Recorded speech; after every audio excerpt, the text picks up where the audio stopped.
अस्सलाम वालेकुम दोस्तों। क्या आपने कभी सोचा है दुनिया के इस कोने में जहाँ सिर्फ बर्फ ही बर्फ है, जिंदगी कैसे चलती है। आज हम चल रहे हैं उस सफ़र पर जो ले जाता है हमें अंटार्कटिका के दिल तक। तैयार है ना ठंड का मज़ा लेने के लिए। अंटार्कटिका की ज़िंदगी भी बहुत अजीब है। यहाँ पेंगुइन्स, सील्स और वेल्स की मुख्तलिफ किस्में पाई जाती हैं जो बर्फ़ और सर्दी की इस दुनिया में जीने की अपनी राहें ढूंढती हैं। बहुत से परिंदे सिर्फ सर्दियों में यहाँ आते हैं और फिर गर्मियों में चले जाते हैं। पानी के नीचे भी एक पूरी दुनिया है। बर्फानी समुद्र में छोटी मछलियों और प्लांक्टन से लेकर बड़े वेल्स तक हर किस्म का हयातियाती निज़ाम चल रहा है। साइंटिस्ट बर्फ़ के सैंपल्स और समुद्री पानी का तज्जिया करके क्लाइमेट चेंज को समझने की कोशिश करते हैं, क्योंकि अंटार्कटिका सबसे तेज़ बदलने वाली जगह है। यहाँ की बर्फ़ की तहों में लाखों साल पुरानी हवा बंद है जो हमें ये बताती है कि ये पूरी इंसानी तारीख में क्लाइमेट कैसे बदलता रहा।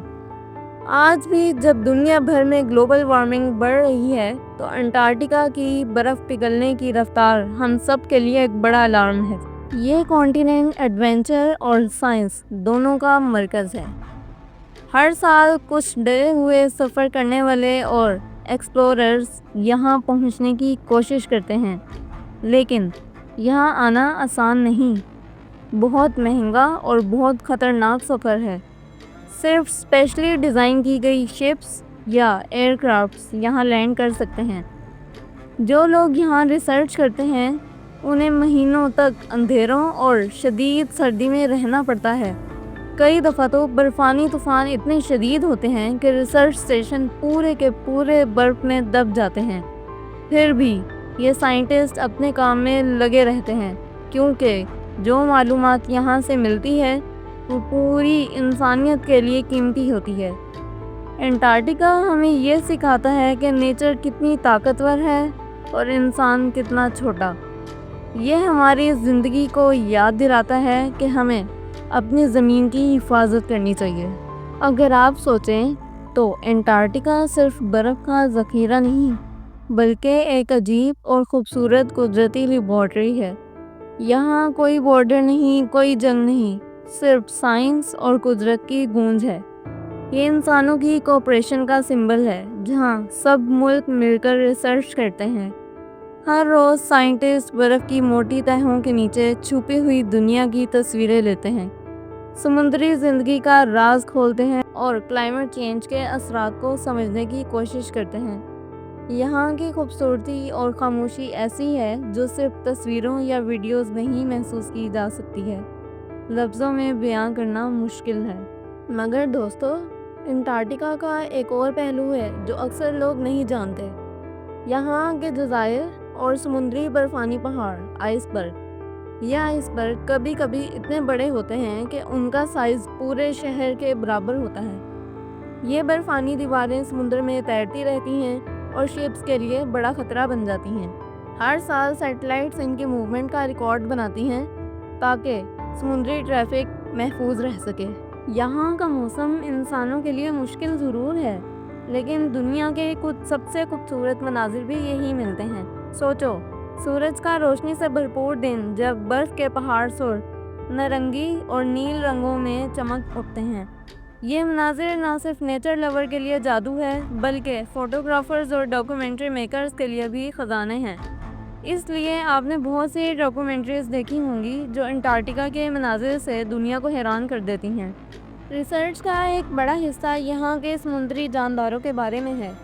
क्रिल नाम का एक छोटा सा क्रिएचर जो छोटी मछली जैसा होता है, पूरे इकोसिस्टम का बेस है। वेल्स, सील्स और पेंगुइन्स सब इसी पर डिपेंड करते हैं।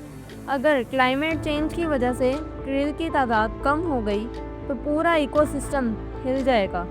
इसलिए साइंटिस्ट बहुत क्लोजली क्रिल और उसके हैबिटेट को मॉनिटर करते हैं। एक और दिलचस्प बात यह है कि अंटार्कटिका के नीचे बर्फ़ की तहों के अंदर ऐसी झील्स, सबलॉजिकल लेक्स हैं जो लाखों साल से दुनिया से अलग बंद हैं। लेक वोस्टोक सबसे मशहूर है, जिसमें साइंटिस्ट को उम्मीद है कि ऐसे माइक्रो ऑर्गेनिजम्स मिल सकते हैं जो और कहीं नहीं। अगर ये माइक्रो ऑर्गेनिजम्स मिल गए تو ہو سکتا ہے کہ ہمیں ایلین لائف کے بارے میں بھی سمجھ آئے، کیونکہ جوپیٹر اور سیٹرن کے برف سے ڈھکے چاند پر بھی ایسی ہی کنڈیشنز ہیں۔ اور دوستو، کیا آپ کو معلوم ہے کہ انٹارکٹیکا میں کچھ جگہ ایسی بھی ہیں جہاں برف بالکل بھی نہیں؟ انہیں ڈرائی ویلیز کہا جاتا ہے، جہاں ہوا اتنی تیز ہے کہ برف ٹک ہی نہیں سکتی۔ یہ ڈرائی ویلیز دنیا کی سب سے خشک علاقوں میں شمار ہوتی ہیں، اور سائنٹسٹ انہیں مارس کے کلائمیٹ سے کمپیئر کرتے ہیں۔ اسی وجہ سے ناسا اور اسپیس ایجنسیز یہاں اپنے ایکسپیریمنٹس کرتی ہیں، تاکہ فیوچر میں جب ہم مارس پر جائیں تو وہاں سروائیو کرنے کا طریقہ سمجھ سکیں۔ تو دوستو، یہ تھی ایک چھوٹی سی جھلک اس زمین کی جو نہ صرف دنیا کی سب سے ٹھنڈی جگہ ہے، بلکہ سب سے زیادہ پر اثر بھی۔ اگر آپ کو یہ سفر پسند آیا تو سوچئے، ہماری زمین کتنی خوبصورت ہے اور اس کی حفاظت کتنی ضروری۔ اگلی ویڈیو میں ہم پھر ملیں گے ایک نئی معلومات کے ساتھ۔ تب تک خود بھی سیکھتے رہیے اور دنیا کو بھی سمجھاتے رہیے۔ ملتے ہیں اگلی ویڈیو میں۔ اللہ حافظ۔